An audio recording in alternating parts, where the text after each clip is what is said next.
four lantern-like objects forming a diamond shape in the air, hovering in the sky for over an hour. Then Secretary of Defense Rumsfeld, who stated that there is $2.3 trillion unaccounted for in the Department of Defense budget. Let me repeat that number, $2.3 trillion.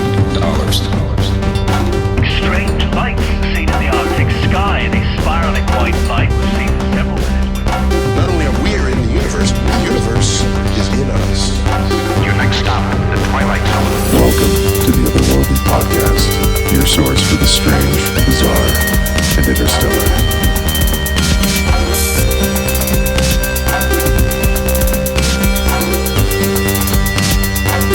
Hey, how's it going, everybody? Thanks for checking out the first edition of the Otherworldly Podcast.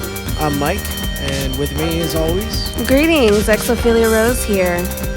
we are got a fun show planned. I think Yes. we're gonna talk about some news, some cool Some space news. some archaeology. We got a piece about we'll call it ESP, psychic phenomena, remote viewing. Remote viewing CE5. All right, I'm in.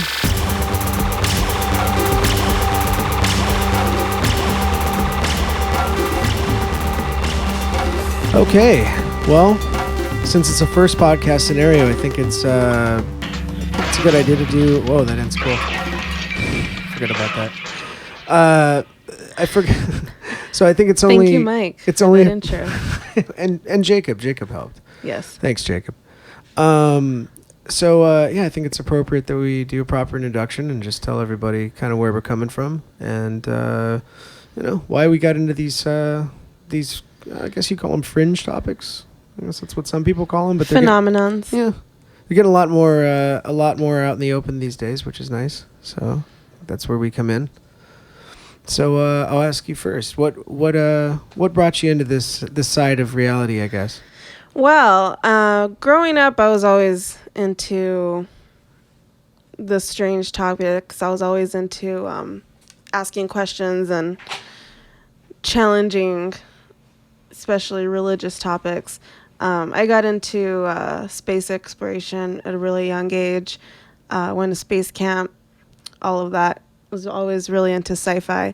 So I was always reading. I was always looking up at the sky. I was always asking questions. And I'm here and I'm excited to do something different. I'm a photographer by day, no regrets photography. Travel all over the U.S. and some. And I'm excited for this new venture that we're taking. Agreed. I think. And you what do you're a musician, you travel as well. Yeah, so I was gonna say we're both kind of in the same boat, doing something a little out of our realm. Yeah, I think that's what kind of one of my favorite things about you, and what I think why we get along real well is because there's not a lot of people that I know that constantly, that travel all over the place, and take for months, for some, over a month. Right. Sometimes a few months, like you live somewhere else, and it's a weird feeling, and you come back and you feel like things are different, and you go out and talk to people that you never would have talked to, and it kind of expand your horizons over time, and it's that's kind of what accelerated my interest in all of these topics was that and being on the road late at night and seeing stuff up in the sky when you're in the middle of nowhere. The road's the best source for the strange and unusual. You get away from that light pollution and look up long enough and you see stuff. I mean, I've it's been a couple times now and it's been pretty profound each time. Yep. But so I'm a drummer mainly, and I write music and tour around with my band, ADR, and we'll have notes in the show if anyone cares. I'm sure they'll want to check it out. And then I tour around with some other bands in the electronic music world, and 823, and got some new projects coming up. I'm really excited about. Got a new album coming out in the next 4 or 5 months. So, and for me, it's a cool season because I'm like writing constantly and traveling and playing, and so it's nice. And then trying to juggle, a little bit of a day job still, like a little part-time thing. It's tough, but this is kind of what keeps me glued together. I need to focus on stuff when I'm writing, particularly, and so this is a really great thing for me to focus on. Awesome. All right, how about we get into some news?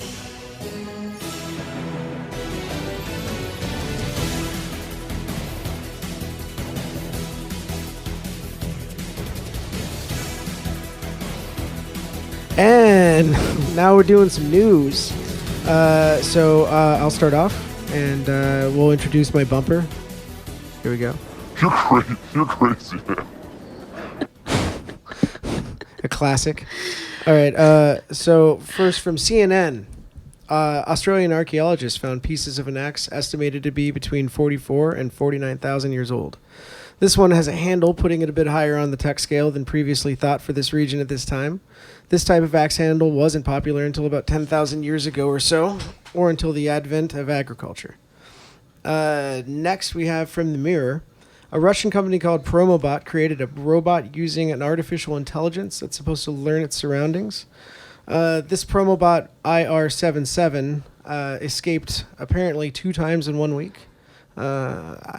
Because it learned its surroundings and just found a way out, I guess, hey, that's terrifying. I don't really want to think about it too much. Are you serious? I don't like the sound of it. It's possible that it could be a publicity stunt. Very probable. Yeah, I hope so. I don't really want to be getting a tease of what a self-aware robot looks like this early. I don't want to have to run. I want to be too old to run. So then I can't do anything except lay there and let it get me. Oh, wow. Those are my hopes and dreams, at least for the robot apocalypse. All right. Then from physics.org, we got some magnetic field research. I'm going to butcher this guy's name, so sorry, but Joe Kirstvinik from California Institute for Technology gave a lecture at the Royal Institute of Navigation at the University of London, of course. So he reported that experiments he and his colleagues have been conducting have shown reproducible changes in brainwaves of volunteers who sat in magnetically controllable chambers. What this implies is, the same types of instincts that animals have in migrations, hunting instincts. Right. It sounds like people might have remnants of that.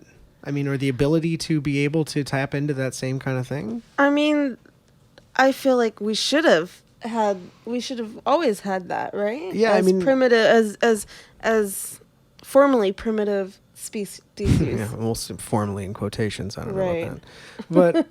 But, so yeah, no, I think so. Like, it seems like de-evolution. Definitely. I don't know for me, but what am I doing? I'm a drummer, so who knows? But okay.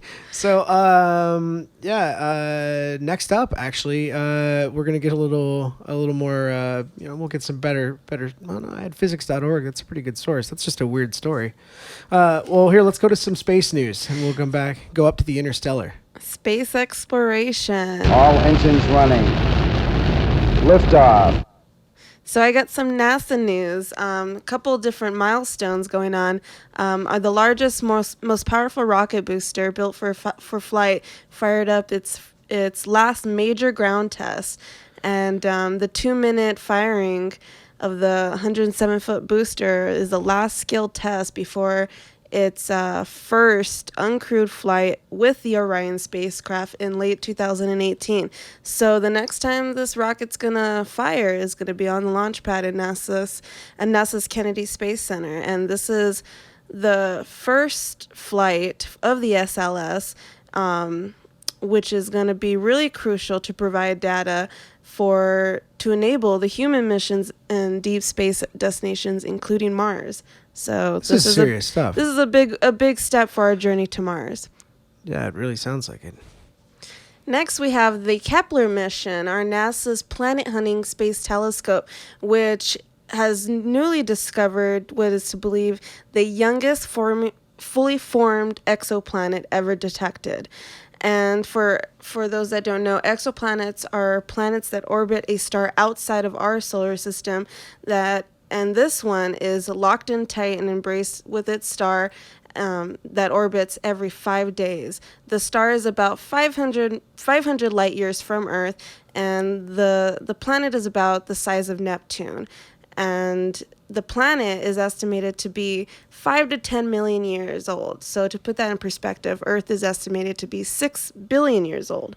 So it's a baby. Yeah, it's a so little we can one. see what was going on, like a first-hand view kind of the development of those early stages, right? Exactly. It's prompting astronomers to consider new different theories about early planet formation, about its distance from its star, and how if the distance from the star has anything to do with its formation. Yeah. So that's going to be really good for that research. And lastly, we have our Juno spacecraft, which is our Jupiter spacecraft that is giving scientists more detail, better of an idea of the gas giant's weather, magnetic environment, and formation history. And Juno will be arriving at Jupiter on July 4th, which is going to be a big day for us. So we'll be getting in a lot of data for that. And do you think they'll get good pictures of the storm? Oh yeah, I mean, we're going to get photos like I just want to see in that. we have never had before. Yeah. Juno will be only the second long-term mission at Jupiter after Galileo's spacecraft in the 1990s. But Juno will be there for a little bit of shorter time, which will be impacting Jupiter in February 2018. So we have a little bit of time, but I think we'll get some interesting data from that'll tell us about Jupiter and its moons. We're about to take a break, but before we do, we're going to have some music for you guys. This is Severa and the Tapes. They're from LA. Check them out on Facebook and SoundCloud, Severa and the Tapes. The song's called Bilbo Baggins.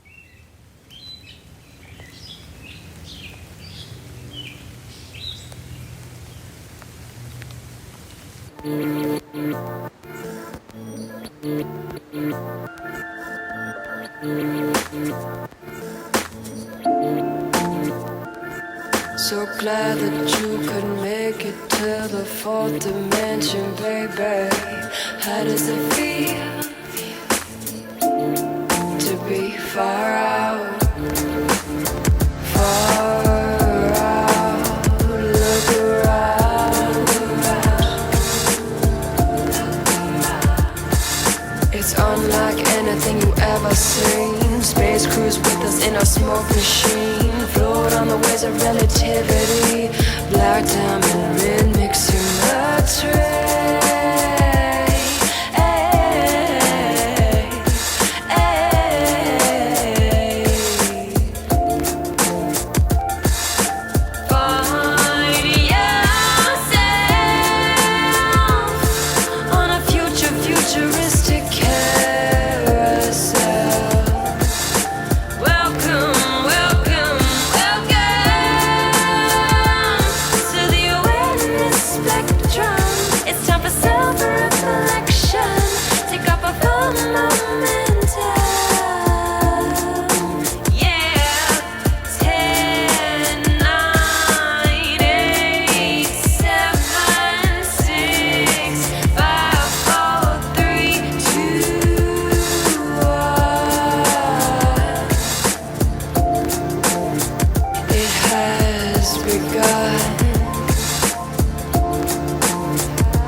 I've listened to that a couple times today, actually.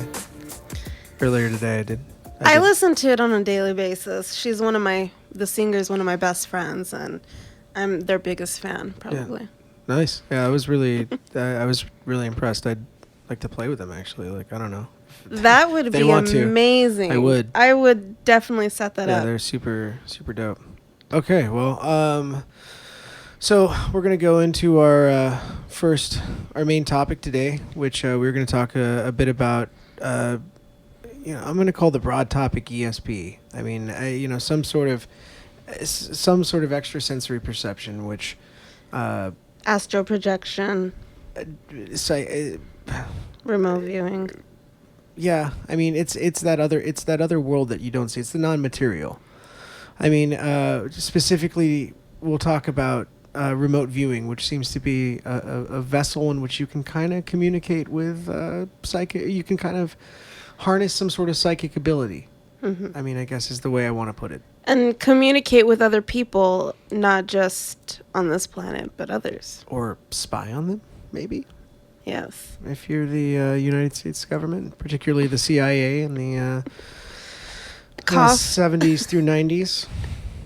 That's what. Well, let's dive in there. Let's talk about that. Yeah, let's discuss what remote viewing is for those that aren't too familiar with it. All right. So a definition for remote viewing is the practice of seeking impressions about a distant or unseen target using subjective means, in particular extrasensory perception, ESP, or sensing with mind.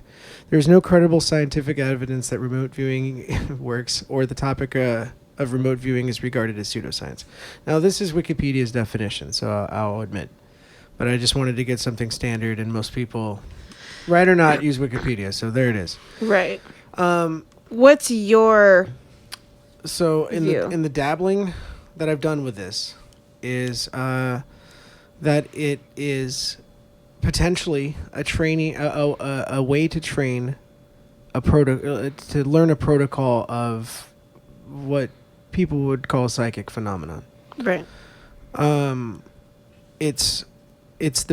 So we can go a little bit into principles of why it might work from a philosophical level, like from my understanding. But I mean, it's going to be kind of a mishmash of religion and the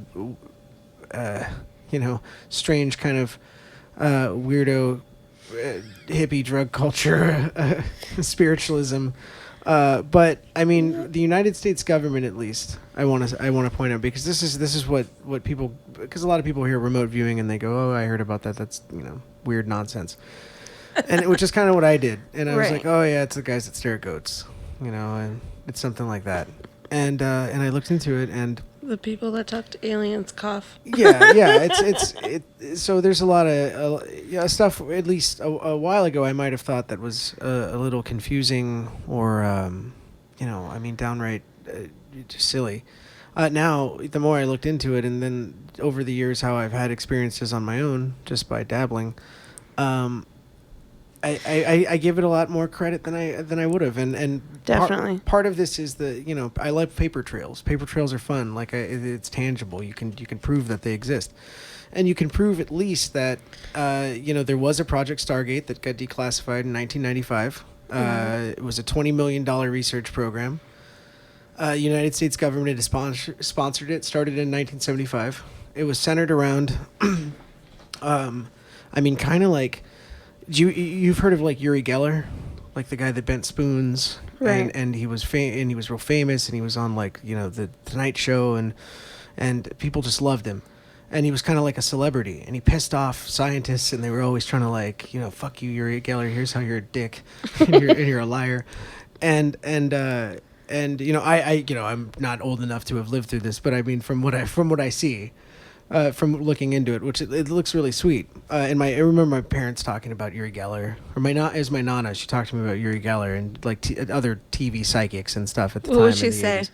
Oh, she just said that he was amazing. That's what she was like. Oh, like, amazing, like magical, amazing like Uri Geller. And I was like, oh, no. We need to make that a shirt. So yeah, amazing. But so I looked into it though, and I mean, there's a lot of credence to this. Like, this guy Ingo Swann, who is basically like the best the most famous psychic you never heard of. He actually at the Stanford Research Institute proved.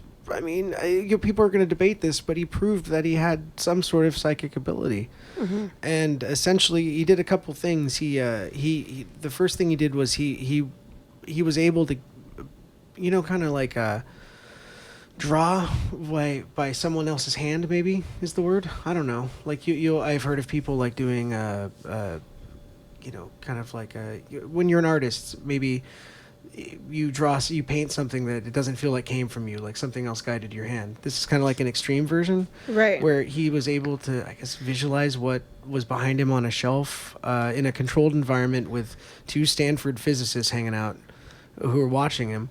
And who set up this controlled environment. He was able to like draw what was behind him on the shelf. He was able to, draw the numbers that were hidden on this book or something. I mean, it's this really crazy story, and you're like, well, that's not that crazy. Well, it's crazy because it happened at Stanford, like this, this high institute of learning where we're like, that's silly. The psychic phenomenon is stupid, and you're like, well, what are they doing?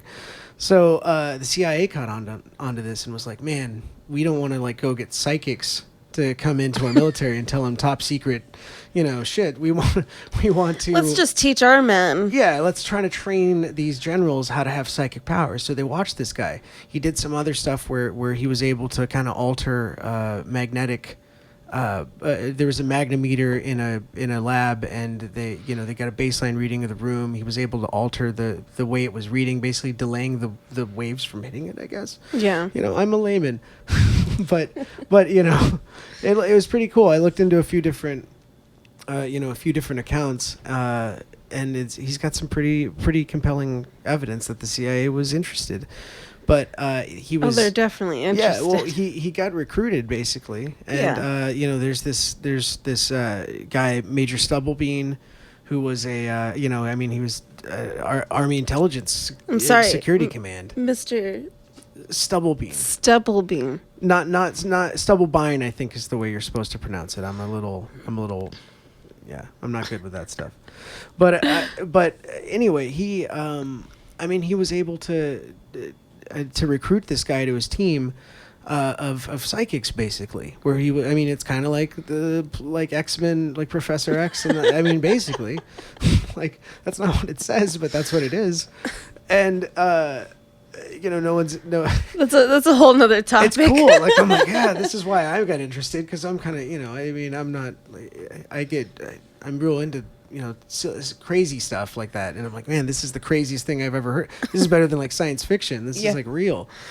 So they get all these guys. This is the start of interdimensional travel, basically. Yeah, basically. So they basically, between all these psychics, create a protocol, like a manual for actually being able to do this, to teach it to like high clearance personnel, like a like a 4-star general or something that needs his, for strategic planning. I mean, and even stranger, it was something that Russia was doing. So you're talking about the Cold War. You're talking about trying to up the ante each direction. I mean, it's pretty interesting that the 2 world superpowers went to these lengths to try to outdo each other. That they were paying for psychic research and development. Well, it's all secrecy. Yeah, it's crazy. I mean, it's like the ultimate spy that can just see through walls. Yes. So, so that was pretty intriguing. So, really looking into that though, the experiences that I've kind of had with this. Yeah, what are your personal experiences? So, I like to definitely alter states of consciousness, for as often as I can, which just isn't enough. But no. I would say that I've had experiences that are easy to write off in an altered state.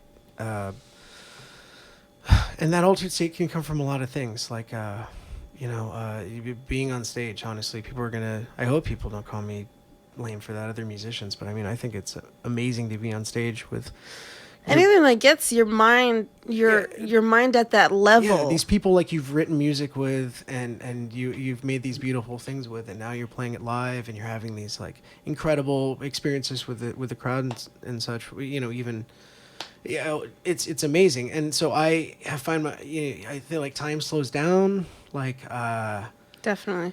like yeah, it's maybe I'm a drummer too, and it's a very tribal thing sometimes, and I definitely drift off into other places, and I've had spiritual experiences that I would say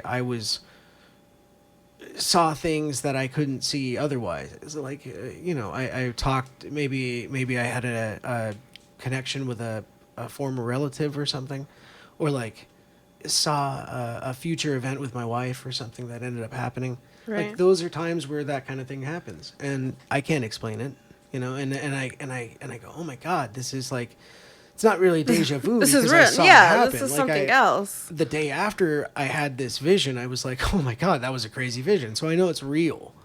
So it's not like something I'm imagining after the fact and drawing all these lines. I'm like, no, this is literally the exact scenario that happened. And so, yeah, it's real. It's crazy. You're like, well, am I psychic? I don't know. Like, so, but it makes sense to alter a state of consciousness to potentially being tapping into something with biology that's in you, maybe. So, as far as these protocols, how would you, if somebody wanted to know how does remote viewing work? What do I do? So, well, there's a few different ways you can do this. How do you get out of that state of consciousness? So I am not an expert on I guess we will say the practice of remote viewing, because I will say that this largely takes meditation too. Definitely. And meditation is the biggest key. Yeah. So I will say now getting into being very good at meditation, and that is for me being able to get to a state where I'm able to clear my mind, where I'm not at I'm like neurotic most of the time. So like stuff is just like screaming at me on stuff I have to do. And it makes me crazy all the time, and so I have to, at this point in my life, I have to like meditate. Otherwise I'll go nuts. But so I sit down and I purge everything out of my mind. I have these exercises that I do, where I put whatever it is in my mind that I have to worry about pop up, throw it in an envelope, drop it off a cliff. I'm like over this cliff and I could feel it, and it's let it go. The wind's running through my dreadlocks, and it looks really poetic. And it's a very beautifully painted photo. My spirit animal, which is a fat chihuahua, rolls by, and it's Jeremy, but who is sitting right here in the room with us. My cute little dog. One of 4. I think 5. There's 5 dogs in here. It's a lot of dogs. But no, so it's but it's that happy place, I guess, and maybe that's what my parents were talking about. The positive energy. Yeah, so it's getting yourself to a state of mind where you're at a baseline, I guess would be so balance, and from there you can go up or down. You can kind of go into different. I guess science would call it brainwaves. So you could go into theta, beta, alpha waves, that kind of thing. I'm not a complete expert at that again, but the principle is what with works binaural for beats, you? with this is some of the as talking to people and talking about their cultures. I even my wife's family, which does native drumming, and there's tribal aspects of certain cultures that alter consciousness just by being there, by feeling that rhythmic pattern, by being in a space with a lot of people. Right. You're able to kind of go to a different state of mind that isn't that you kind of the best way to put it would be to tap into something else. That's all I can say. It's like I'm not opening your mind. Yeah. So maybe there's this grid system of some kind. Like you can look at there's some scientists that might argue that there's parallel universes, and maybe there's different timelines that you can take, and you can potentially like the principle of like a wormhole or something where you can bend space-time. Maybe you can pop between these things. I mean, or at least not suggesting maybe you could be physical, but maybe you could have an ethereal connection to them. Right. That's like I said, interstellar travel. Yeah, and connecting with other civilizations, maybe. And I guess the way the military was planning on using remote viewing was to do it with like coordinates. Yes. So you would take, that's kind of how I took that. But I mean, it's pretty fascinating. I wish I'm trying to become a learned man. So all these days on the road. But yeah, it's really interesting. So ahead of that, we're kind of thinking. I mean, I don't know. Like, what have you had experiences with this? I mean, I think you have, right? I've had experiences where I've used remote viewing in certain situations, mainly for CE5. And for those that don't or haven't heard of CE5, your close encounter scale, adopted by Dr. Ellen Hynek. He created the scale of close encounters with extraterrestrial beings, from your sightings to your abductions to, being aboard a craft and to, actually seeing a being. Well, CE5 is the term to describe the fifth category of close encounters with extraterrestrial intelligence, which characterizes by mutual bilateral communication rather than unilateral contact. So the CE5 initiative, which is focused on mutual respect and universal principles in exchange and contact. So using remote viewing as well as, being in active UFO active areas,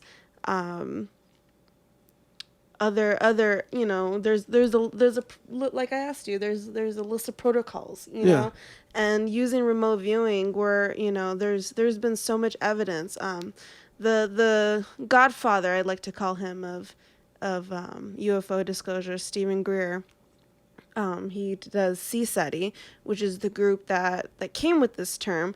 They're the only worldwide effort right now that concentrates on training teams on the CE5 initiative to investigate where they're put into fields, UFO hotspots, and they're attempting to communicate with these crafts, and they've had so much evidence that these protocols work, and they've got video evidence, they've got photos, I think over 200 videos of evidence. They do their retreats a few times a year, and not only them, but there's groups all over the world, and I like to go.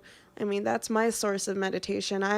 I'm very interested in making contact, not just contact, but peaceful contact, towards, I mean, it's said to believe that there might be races out there that, we wouldn't know are hostile or not, even intelligent or not, but there are definitely peaceful civilizations out there that are able to communicate with us. And, with the concept that all minds are connected as one, through these protocols, we can make contact. So with my experience that I had recently, went through the meditation stage. I was with a couple girlfriends who are very, loving, positive energy. They weren't involved exactly in my CE5 protocols, but I used their energy, their loving and positive support, to kind of like surround myself with, which Stephen Greer says is very important, because you have to have that that positive intention, and he says if you want to make contact, you'll make contact. They'll chime into where you're at, and what you're doing, and Well, that yeah, fascinates me so much. if you have a being that can control that type of psychic energy, and that can read it, then like clearly read it like they're a gonna know pinpoint. if you're being shady, and you're over there gonna do Yeah. something shady. So. You're like, God, Yeah. I'm so sure the government over there is like, So don't bring an asshole with you when you're trying to do this. Yeah. Don't bring some No dude who's cops. just- you're like, well, so and so's generally a dick. Should we bring him? It's a trap. Mm. Yeah, so Maybe I not. had a really overwhelming experience though. I was it was one of the darkest nights a couple months ago, and we were up in the mountains, and I did the protocols, and I pictured myself. So there's a list of protocols, let's say, that Stephen Greer has in his book, which is called Extraterrestrial Contact. What is it right there? The Implications and Evidence and Implications, where he talks about CE5, and he basically says, you picture where you're at in the world, and you kind of like zoom out, and then picture where you're at in the universe, picture where you're at in the solar system, and kind of what I picture is sticking your thumb out, trying to hitchhike a ride, or just put your hand out and say, hey, I'm here to make contact. And let me tell you, I had my friends laying next to me. They had no idea what I was doing. We saw some crazy stuff.